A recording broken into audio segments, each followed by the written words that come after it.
പറയാനുള്ളതെല്ലാം സീത എന്നെ പറഞ്ഞില്ലേ. എന്റെ ജാനകിയോടുള്ള ബഹുമാനം കൊണ്ടാ ആ താലി എന്റെ കൂടെ തന്നെ ഞാൻ കൊണ്ടുകിടന്നെ. സീത ആ താലിക്ക് ബഹുമാനം കൊടുത്ത് അഴിച്ചു മാറ്റാതെ കൊണ്ടു നടക്കുന്നു. നിനക്ക് താലിയോടുള്ള ബഹുമാനത്തെക്കാൾ ജാനകിയോട് എനിക്കുള്ള ബഹുമാനമാണ് വലുതെങ്കിൽ അതെനിക്ക് തിരിച്ചു കിട്ടട്ടെ.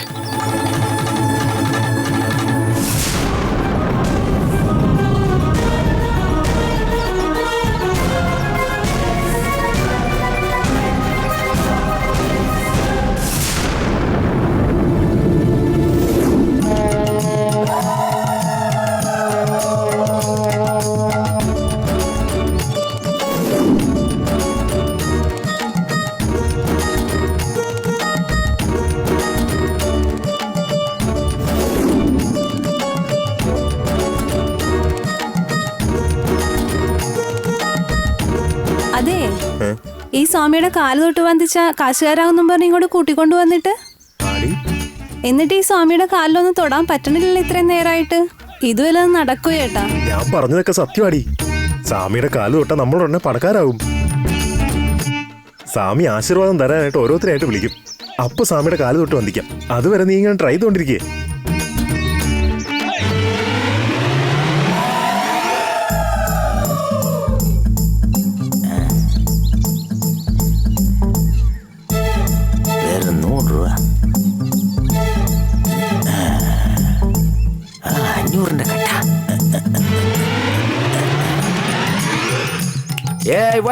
സ്വാമി इधर आओ. ഞാൻ റാവല്ല, ചെട്ടിയാരാ. സ്വാമി എന്നെ അനുഗ്രഹിക്കണേ സ്വാമി. സ്വാമി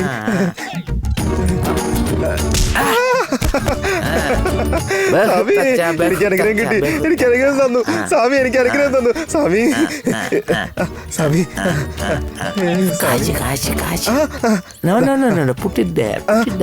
അയ്യോ അയ്യോ, ഞാനിപ്പോ സ്വാമി എന്നെ അനുഗ്രഹിച്ചു. അടുത്തതായി നാം നിങ്ങൾക്കെല്ലാവർക്കും വേണ്ടി ധ്യാനിക്കാൻ പോവുകയാണ്. കള്ളസ്വാമി, താനിവിടെ ആൾക്കാരെയും കൂട്ടി അഭ്യാസം കാണിച്ചുകൊണ്ടിരിക്കുക. ആ ഗംഗയെ എങ്ങനെ പറഞ്ഞു വിടണം എന്നാലോചിച്ച് തല പെരുത്ത് നടക്കുമ്പോഴാ ഇയാളുടെ ഓരോ തരികിടകള്. തന്നെ ഒന്ന് ശരിയാക്കി തരാടോ. വെയിറ്റ് ചെയ്യൂ. നമ്മുടെ പാദങ്ങൾ നിങ്ങളുടെ ദേഹങ്ങളിൽ സ്പർശിക്കുന്നതായിരിക്കും.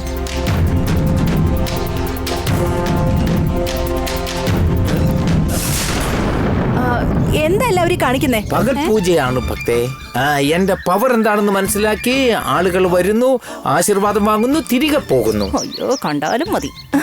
സ്വാമി ആശീർവാദം കൊടുക്കുന്ന സമയം കഴിഞ്ഞു പോയി ഭക്തരെ. സ്വാമിക്ക് റെസ്റ്റ് എടുക്കാനുള്ളതാ. ഇനി നിങ്ങൾ പോയട്ടെ. എഴുന്നേറ്റ് പോയല്ല. എന്താ നാളെ വേണ്ട, മറ്റന്നാൾ കാണാം. ഞാൻ നിന്ന് സംസാരിക്കുമ്പോ താൻ ഇരുന്ന ആളാവുന്നോടോ. എഴുന്നേക്കടോ. എനിക്കൊരു സഹായാവല്ലോ എന്ന് കരുതി തന്നെ ഇങ്ങോട്ട് കൊണ്ടുവന്നപ്പോ താൻ ഇവിടെ നാട്ടുകാരെ മുഴുവൻ വിളിച്ചു വരുത്തിയിട്ട് ഓരോ തരികിടപ്പണി കാണിച്ചോണ്ടിരിക്കുക. എന്നോട് കോപിക്കരുത്. ഇവിടുത്തെ വേലക്കാരി എന്റെ പവർ എന്താണെന്ന് പുറത്തു പോയി പറഞ്ഞ് ആളുകൾ അറിഞ്ഞു വന്നുകൊണ്ടിരിക്കുന്നതാണ്. ആര് നമ്മളെ വിശ്വസിച്ച് വന്നാലും അവരുടെ വിശ്വാസത്തെ നമ്മൾ വേണമല്ലോ കാക്കാൻ. പോകുന്നവരുടെയും വരുന്നവരുടെയും വിശ്വാസം കാക്കാൻ തനിക്ക് സമയമുണ്ട്. ഞാൻ തന്നെ വിശ്വസിച്ചിരിക്കുക. എന്നിട്ട് താൻ ഗംഗ എന്താ ചെയ്തത്? ഗംഗ എന്ത് ചെയ്യണമെന്നാണ് നമ്മൾ ഊഞ്ഞാലിൽ കയറി ആടി ആലോചിച്ചുകൊണ്ടിരുന്നത്. ഇന്നല്ലെങ്കിൽ നാളെ നമുക്ക് നല്ല ഐഡിയ കിട്ടും. അപ്പൊ തീർത്ത് തന്ന പോരേക്കാ. ഇതിനങ്ങനെ സമയവും രാഹുകാലൊന്നും നോക്കേണ്ട ആവശ്യമില്ല. ഗംഗയെ തനിക്ക് പൂർണ്ണമായി ഒഴിവാക്കാൻ പറ്റുന്നില്ലെങ്കിലും ചെറിയ ചെറിയ എന്തെങ്കിലും പ്രശ്നങ്ങൾ കൊടുത്തുകൊണ്ട് അവളുടെ സമാധാനം ഇല്ലാതാക്കണം. അത്ര വലിയ കാര്യം അത് നമ്മൾ നോക്കിക്കൊള്ളാവുന്ന. ഞാൻ നോക്കിക്കോളാം ഇങ്ങനെ പറഞ്ഞിട്ട് കാര്യമില്ല. നാളെ ഈ വീട്ടില് അവൾക്ക് വേണ്ടി സുമംഗലി പൂജ നടത്താനുള്ള ഏർപ്പാടുകൾ ചെയ്തിരിക്കുക. പൂജ അവസാനിക്കുന്നതിന് മുൻപ് അവൾക്ക് എന്തെങ്കിലും സംഭവിച്ചിരിക്കണം. അത് താൻ വേണോടോ ചെയ്യാൻ. അത് നടന്നില്ലെങ്കിൽ എന്റെ തനി സ്വരൂപം താൻ കാണേണ്ടി വരും. അയ്യോ, തനി സ്വരൂപം നമ്മളെ കാണിക്കല്ലേ അക്ക. ആ ഗംഗയ്ക്ക് പ്രശ്നങ്ങൾ ഉണ്ടാക്കിയല്ലേ വേണ്ടത്. അത് നമ്മൾ ചെയ്തോളാമെന്ന് അക്ക സമാധാനത്തോടെ പോയി. നിങ്ങൾക്ക് എന്തിനും ഈ കാശി സ്വാമിയാരുണ്ടല്ലോ കൂടെ. വെറുതെ വാച കടിച്ചോണ്ടിരിക്കാതെ ചെയ്ത് കാണിക്കേ. ശരി അക്ക. മരമാ എന്തൊരു ചെയ്യൂ ഇപ്പോ. എന്തെങ്കിലും ചെയ്ത് പറ്റുള്ളൂ.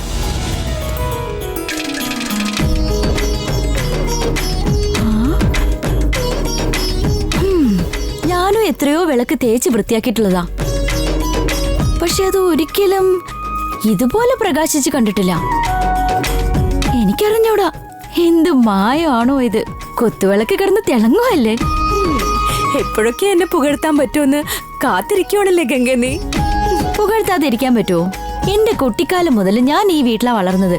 പക്ഷെ അന്ന് തൊട്ട് ഇന്ന് വരെ ഈ വീട്ടിലൊരു സുമംഗലി പൂജ നടത്തിയിട്ടില്ല. നിങ്ങൾ ഈ വീട്ടിൽ അടിയെടുത്ത് വെച്ചപ്പോഴല്ലേ പൂജയ്ക്ക് തീരുമാനമായത്.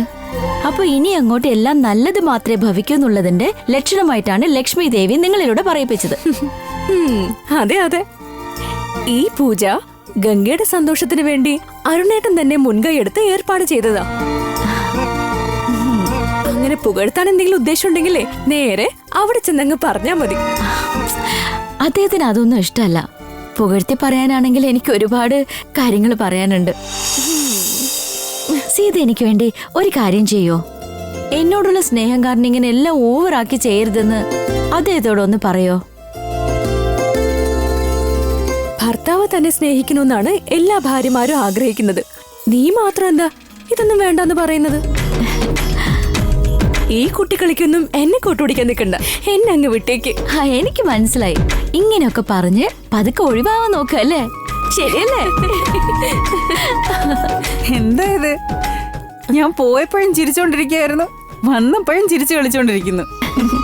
ഇതിനിടെ എപ്പോഴാ വിളക്ക് തുടച്ചു തീർക്കുന്നേ? കഴിയാറായി ചേച്ചി, ഇപ്പൊ തീർക്കാം. നിങ്ങളിത് വേഗം തീർത്തിട്ട് പോയി ഭക്ഷണം കഴിക്ക്. ഞാൻ ചേച്ചിക്ക് ഓട്സ് കൊടുത്തിട്ട് വരാം. വന്ന് ഇത്രയായിട്ടും ഞാൻ ഇതുവരെ അമ്മയെ കണ്ടിട്ടില്ല.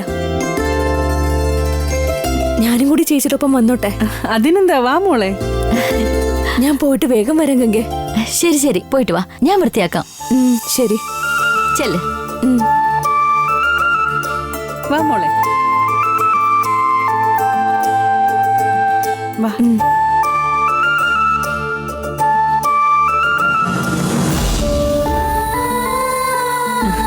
ഇതാണ് ഞങ്ങളുടെ ചേച്ചി. ജാനകിയെ മുറിച്ചു വെച്ച പോലെയാണല്ലോ ഇരിക്കുന്നത്. എന്റെ ചേച്ചിക്ക് ഇപ്പൊ അസുഖമൊന്നും ഇല്ലായിരുന്നെങ്കിൽ ജാനകി പോലെ ഇരിക്കുന്ന സീതയെ കണ്ടിട്ട് ചേച്ചി ഒരുപാട് സന്തോഷിച്ചേനെ. കാരണം എന്റെ ചേച്ചിക്ക് ജാനകി എന്ന് പറഞ്ഞ ജീവനായിരുന്നു. ഞാൻ കിടപ്പിലായതിനു ശേഷം ഈ വീട്ടിൽ നടന്നിരിക്കുന്ന ഒരേ ഒരു നല്ല കാര്യം ഈ മോള് വന്നതാ. ചേച്ചിക്ക് അസുഖമൊന്നും ഇല്ലായിരുന്നെങ്കിൽ ഈ വീട് മുഴുവൻ ചേച്ചിയുടെ ശബ്ദം കൊണ്ട് നിറഞ്ഞേനെ. ഗംഗ അമ്മയെ കുറിച്ച് എന്നോട് ഒരുപാട് പറഞ്ഞിട്ടുണ്ട്. അമ്മയുടെ എല്ലാ അസുഖങ്ങളും മാറി എത്രയും പെട്ടെന്ന് സുഖമായിട്ട് തിരിച്ചു വരും ചേച്ചി. ആ ഓട്സിങ് കൊടുത്താ ഞാൻ കൊടുക്കാം.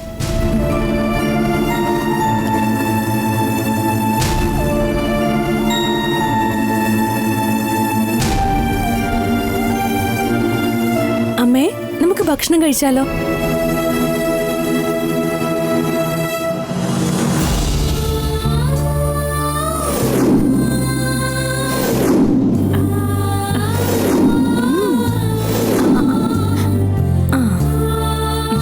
എങ്ങനെയുണ്ട്? ഇഷ്ടായോ?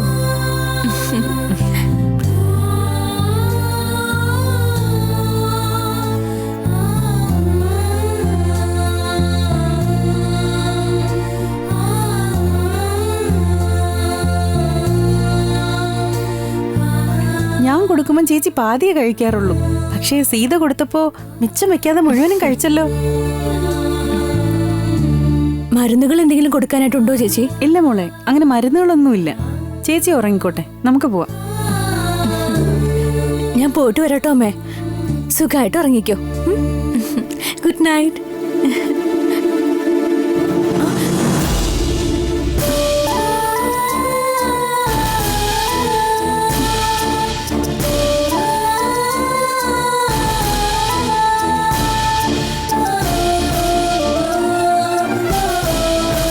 എന്നോട് ഇവിടെ തന്നെ ഇരിക്കാൻ അമ്മ പറയുന്നേന്ന് തോന്നുന്നു. ഞാൻ കുറച്ചു നേരം ഇവിടെ ഇരുന്നിട്ട് വരാം ചേച്ചി.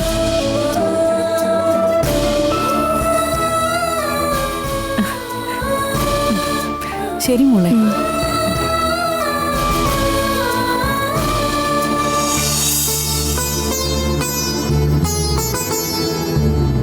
എന്താ അമ്മേ? ജാനകിയെ പോലെ തന്നെ ഉണ്ടല്ലോ. ഇവളെ കെട്ടിപ്പിടിച്ചൊരു ഉമ്മ കൊടുക്കാൻ തോന്നുന്നു, പക്ഷെ പറ്റുന്നില്ലല്ലോ. അച്ഛന്റെ ചേച്ചി എന്ന് പറഞ്ഞപ്പോ നല്ല പ്രായമുള്ള ആളായിരിക്കുമെന്നാ ഞാൻ കരുതിയത്. എന്നാ അമ്മ ഭയങ്കര യങ്ങാണല്ലോ. പാവം ഉറങ്ങാൻ പറ്റുന്നില്ലെന്ന് തോന്നുന്നു അമ്മയ്ക്ക്. ഞാൻ അമ്മയുടെ കാല് തിരുമ്മി തരട്ടെ, അപ്പൊ വേഗം ഉറക്കം വന്നോളൂ അമ്മയ്ക്ക്.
അമ്മയുടെ അസുഖമൊക്കെ മാറിന്നാ തോന്നുന്നു. അയ്യോ, എന്നെ നോക്കി ചിരിക്കുന്നു. എല്ലാവരും ഞാൻ ഇങ്ങോട്ട് വിളിച്ചോണ്ട് വരാം. അവർക്ക് എല്ലാവർക്കും വലിയ സന്തോഷാവും. അമ്മ ഇവിടെ ഇരിക്കേ, ഞാൻ പെട്ടെന്ന് കൂട്ടിക്കൊണ്ടുവരാം.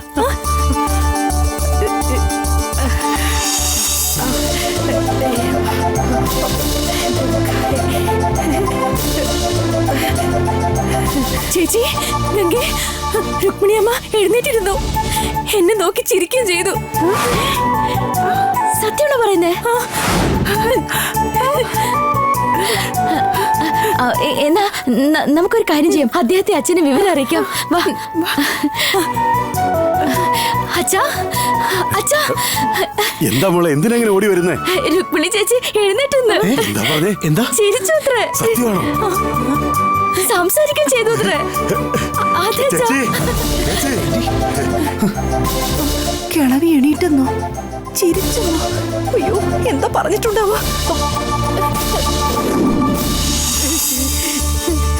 ചേച്ചി, ചേച്ചി, ചേച്ചി, ചേച്ചിയുടെ അസുഖങ്ങളൊക്കെ ഉടനെ മാറുമെന്ന് എനിക്കറിയായിരുന്നു. ഒരു കുഴപ്പമില്ല ഇപ്പൊ എന്റെ ചേച്ചിക്ക്. തേന ഒഴുക. ഇപ്പഴാ സമാധാനായത്. ചേച്ചി കിടപ്പായ സമയം തൊട്ട് ഈ കൊട്ടാരം തന്നെ ഉറങ്ങിയ പോലെയായി. ഇപ്പഴാ ഞങ്ങൾക്ക് സന്തോഷായത്. ആന്റി, ഇനി ഈ വീട് മുഴുവൻ ആന്റിയുടെ ശബ്ദം കൊണ്ട് നിറയണം. അതെനിക്ക് കേൾക്കണം. ആന്റിയുടെ എല്ലാ അസുഖവും മാറി.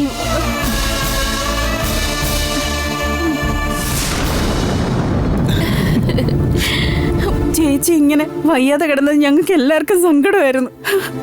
ഇപ്പോഴാ ഞങ്ങൾക്കൊരു സമാധാനമായത്. എനിക്കുള്ള സമാധാനം പോയി. ചേച്ചിക്കിപ്പോ ഒരു കുഴപ്പമില്ല. ചേച്ചി, ചേച്ചിക്ക് സുഖമെന്ന് അറിഞ്ഞപ്പോ എനിക്ക് പറഞ്ഞറിയിക്കാൻ പറ്റാത്ത സന്തോഷ. എന്താ ചേച്ചി, കണ്ടിട്ട് ജാനകിയെ പോലെ തന്നെ തോന്നുന്നല്ലേ? അവളുടെ പേര് സീത. അല്ല, അത് ചേച്ചിക്ക് എങ്ങനെ മനസ്സിലായി? എനിക്ക് ഓട്സ് തരാൻ വന്നപ്പോ മഞ്ജു പറയുന്ന കേട്ടതാ. ഇവളെന്നെ ഒന്ന് തൊട്ടപ്പോ തന്നെ എന്റെ ശരീരത്തിനുണ്ടായിരുന്ന എല്ലാ അസുഖവും മാറി. വീട്ടിലേക്ക് വന്നതും മോളെന്നെ സുഖപ്പെടുത്തിയില്ലേ. നല്ല ഐശ്വര്യമുള്ള കുട്ടിയാണ് ഇവള്.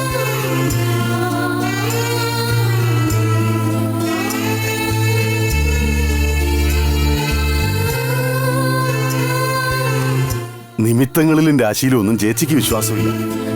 എന്നിട്ടും ഐശ്വര്യമുള്ള കുട്ടിയാ നീ എന്ന് പറഞ്ഞിട്ടുണ്ടെങ്കിൽ എന്തുമാത്രം പുണ്യം ചെയ്ത കുട്ടിയായിരിക്കും മോളെ നീ. എന്റെ ഏട്ടാ, അവൾ അങ്ങനെ പുകഴ്ത്തൊന്നും വേണ്ട. ഞാൻ നമ്മുടെ വീട്ടിലേക്ക് കൂട്ടിക്കൊണ്ടുവന്ന കാശിസ്വാമിയുടെ വൈദ്യം കൊണ്ടാ ചേച്ചിയുടെ അസുഖം ഭേദായത്. എന്താന്നാ ഇതിന്റെ ക്രെഡിറ്റ് എല്ലാം ആ കാശിസ്വാമിക്ക് മാത്രം ഉള്ളതാ ഏട്ടാ. ആരാ? ആ കമ്പിന് തലപ്പാവ് കെട്ടിവെച്ചിരിക്കുന്ന പോലത്തെ അവനാ? ആ കള്ള സന്യാസി ആദ്യം ഇവിടുന്ന് പുറത്താക്കും. അതല്ല, അദ്ദേഹത്തിന്റെ കയ്യിൽ നിന്ന് 1 മാസത്തേക്ക് അപ്പോയിന്റ്മെന്റ് മേടിച്ചതാ. അത് ക്യാൻസൽ ചെയ്യാൻ പറ്റാത്തോണ്ടാ. ചേച്ചിയുടെ അസുഖം മാറിയാലും അദ്ദേഹം 1 മാസം നമ്മുടെ കൂടെ നിന്ന് ഈ കുടുംബത്തിന്റെ നന്മയ്ക്ക് വേണ്ടി പൂജകളൊക്കെ ചെയ്തിട്ടേ മടങ്ങിപ്പോവൂ. പൂജ നടത്തിയാ പോരെ? അതാ സ്വാമി നടത്തിയിട്ട് പോട്ടെ. നീ ഇനി എന്നാടാ നന്നാവാൻ പോന്നേ? ശരി, അത് വിട്. നിന്നോട് എനിക്കൊരു കാര്യം ചോദിക്കാനുണ്ട്. എവിടെയാ ചാമുണ്ടി?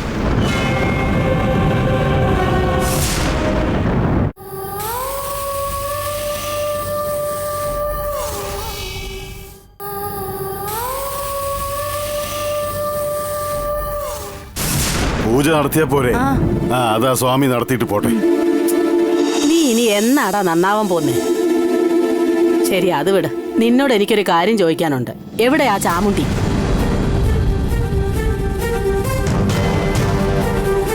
അവളെ ഇടയ്ക്കിടയ്ക്ക് കാണാതാവാറുണ്ട് ചേച്ചി. ചോദിക്കുമ്പോ കുടുംബക്ഷേത്രത്തിൽ പോയെന്നാ പറയാറ്. ഇപ്പൊ ഒരു 4-5 ദിവസമായി ആളെ കാണാനില്ല. അവള് ചിലപ്പോ കുടുംബക്ഷേത്രത്തിലേക്ക് പോയതായിരിക്കും. എന്തിനാ അവളെ അന്വേഷിക്കുന്ന ചേച്ചി? എന്റെ അസുഖമൊക്കെ മാറുമെന്ന് മനസ്സിലായപ്പോഴേ അവളിവിടുന്ന് ഓടിപ്പോയെന്നാ തോന്നുന്നു. ഓടിപ്പോയവളെ കുറിച്ച് പറഞ്ഞിട്ട് ഇനി കാര്യമില്ലല്ലോ. അവള് പോട്ടെ. എന്താ ചേച്ചി, അന്ന് ചേച്ചിയുടെ കൈ അനങ്ങിയ ദിവസവും ചാമുണ്ടിയെ പറ്റി തന്നെയാണല്ലോ അന്വേഷിച്ചത്. ഇപ്പോഴും അതെ. എന്താ ചേച്ചി കാര്യം? ആ ചാമുണ്ടി എന്നെ നല്ലവണ്ണം നോക്കിയടാ. അവക്ക് എന്തെങ്കിലും കാര്യമായിട്ട് കൊടുക്കണമെന്ന് കരുതിയതാ. അതിനുമുമ്പ് പോയില്ലേ അവൾ? തിരിച്ചു വരൂല്ലോ ചേച്ചി, അപ്പൊ കൊടുക്കാലോ. അവളിനി ഈ വീട്ടില് കാലുകുത്താൻ പോകുന്നു. ഏട്ടാ, രാവിലെ സുമംഗലി പൂജ ഉള്ളതല്ലേ? ചേച്ചിക്ക് നല്ല ക്ഷീണം കാണും ഏട്ടാ. നന്നായിട്ടൊന്ന് ഉറങ്ങട്ടെ. വാ, നമുക്കെല്ലാവർക്കും പോവാം. അതെ അതെ, എല്ലാരും പോയി കിടക്കാൻ നോക്ക്. ഗംഗേ, നീയും ചെന്ന് കിടക്ക്. ചേച്ചി സുഖമായിട്ട് കിടന്ന് ഉറങ്ങിക്കോ കേട്ടോ. നമുക്ക് രാവിലെ കാണാം. ചെല്ലു മോളെ.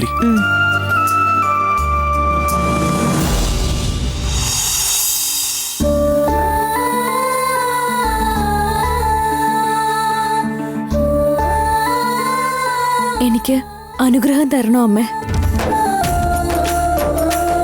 നന്നായി വരട്ടെ. നീ വന്നു ചേരേണ്ട അടുത്ത് തന്നെയാ എത്തിയത്. ഇതുവരെ എന്ത് സംഭവിച്ചിട്ടുണ്ടെങ്കിലും ഇനി മോൾക്ക് നല്ലത് മാത്രമേ വരുള്ളൂ.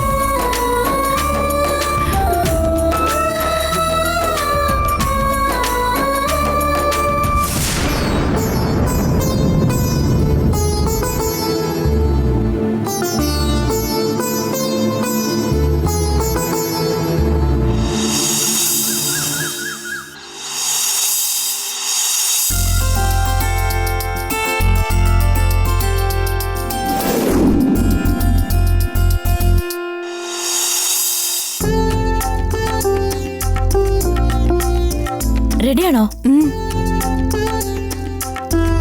ഒരു പൂജ നടക്കല്ലേ, കഴുത്തിലൊന്നുമില്ലല്ലോ. ഒരു കാര്യം ചെയ്യ്, ഇതിട്ടോളൂ. വേണ്ട ഗംഗേ, ഒരു കുഴപ്പമില്ല. ഓ, ഈ ഗംഗയുടെ കാര്യം. ഇട്ടോളൂ. പോകാം. വാ.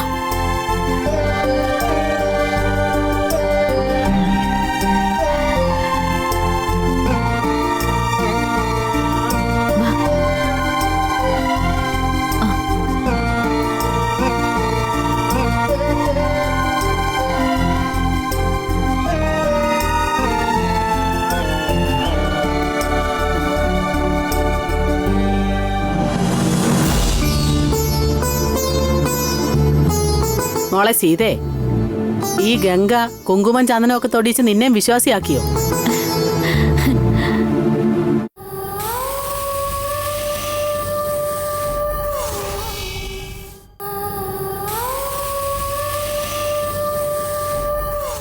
മോളെ സീതേ, ഈ ഗംഗ കുങ്കുമം ചന്ദനമൊക്കെ തൊടിച്ച് നിന്നെ വിശ്വാസിയാക്കിയോ?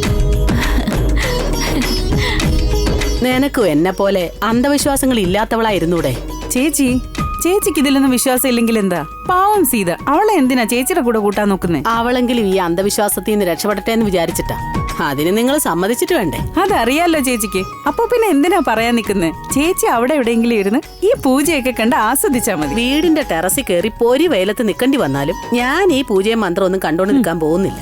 നമ്മുടെ വീട്ടിൽ ആദ്യമായിട്ട് നടക്കാൻ പോകുന്ന ഒരു സുമംഗലി പൂജയല്ലേ, അതെന്താണെന്നൊന്ന് മനസ്സിലാക്കാലോ. ചേച്ചി, ഞാൻ വേണമെങ്കിൽ ചേച്ചിയുടെ കാല് പിടിക്കാം. കുറച്ചു നേരത്തേക്ക് ഇതൊന്നും കണ്ടില്ലാന്ന് നടിച്ചേക്ക്. വേറെ എന്ത് ചെയ്യാൻ പറ്റും? അത് തന്നെയാ ചെയ്യാൻ പോകുന്നത്. എന്റെ ചേച്ചി ഇന്ന് നല്ല ദേഷ്യത്തിലാണെന്ന് തോന്നുന്നല്ലോ. എന്തു പറയാനാ, ഈ വീട്ടിലെ പൂജയ്ക്ക് ഗണപതി കുറിച്ചതേ നീ തന്നെയല്ലേ? ചേച്ചിയുടെ നാവ് കണ്ട് തന്നെ ഗണപതി എന്ന് ഞാൻ പറയിച്ചത് കണ്ടോ? കുറച്ചു നേരം കൂടി ഇവിടെ നിന്നാ നീ എന്നെ ഗണപതിയാക്കി കളയും. ഞാൻ എന്റെ റൂമിലേക്ക് പോവാ. തിരിച്ച് ഞാൻ വരുമ്പോ ഈ വീട് വീടായിട്ട് തന്നെ ഇരിക്കണം. പറഞ്ഞേക്കാം. ശരി തമ്പുരാട്ടി. ആ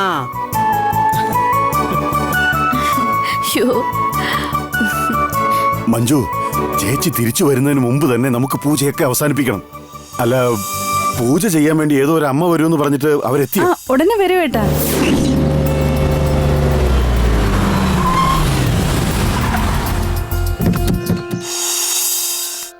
നമസ്കാരം അമ്മേ.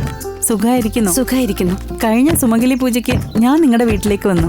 ഈ സുമംഗലി പൂജയ്ക്ക് നിങ്ങൾ എന്റെ വീട്ടിലേക്ക് വന്നിരിക്കുക. ഭഗവതിയുടെ കാര്യങ്ങൾ എവിടെ വെച്ച് നടക്കണമെന്ന് ഭഗവതി തന്നെയാ നിശ്ചയിക്കുന്നേ. ഇത്തവണത്തെ സുമംഗലി പൂജ ഇവിടെ വെച്ച് നടക്കണമെന്നുള്ളതാണ് വിധി. ഒരുപാട് സന്തോഷം. വന്നാട്ടെ. എല്ലാം തയ്യാറാക്കി വെച്ചിട്ടുണ്ട്. വരൂ. ശരി. ഇതാണ് എന്റെ ഏട്ടൻ. നമസ്കാരം. നമസ്കാരം. പ്രായമുള്ള ആളാണെന്നാ ഞാൻ വിചാരിച്ചിരുന്നത്.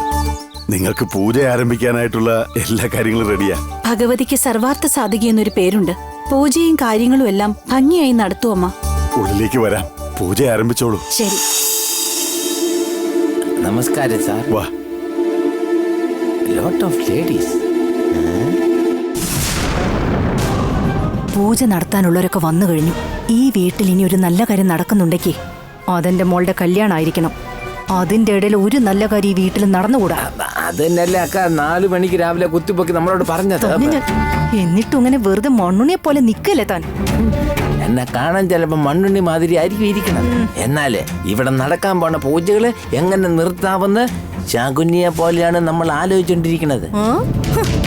ഇങ്ങനെ തന്നെയാ പണ്ട് ഭൈരവിയും വീമ്പിളക്കിക്കൊണ്ട് നടന്നിരുന്നേ. അവസാനം പവനായി ശവമായി. എന്നെ ഭൈരവിയെ പോലെ കരുതണ്ടാക്ക. ഈ നീലകണ്ഠ സ്വാമികളുടെ ആടുപുല്യാട്ടം കണ്ട് അക്ക കണ്ണ് തള്ളി നിൽക്കാൻ പോവാണ് കേട്ടാ. ആടുപുലിയാട്ടം നടത്തുന്നു? അതെ. ആട് ഗംഗ, പുലി ഞാൻ. ആ ആടിന് ഈ പുലി എന്തൊരു ചെയ്യാൻ പോണെന്ന് നോക്കി കണ്ടോളി നിങ്ങള്. Follow me. അപ്പോഴേ അതെടുക്കാൻ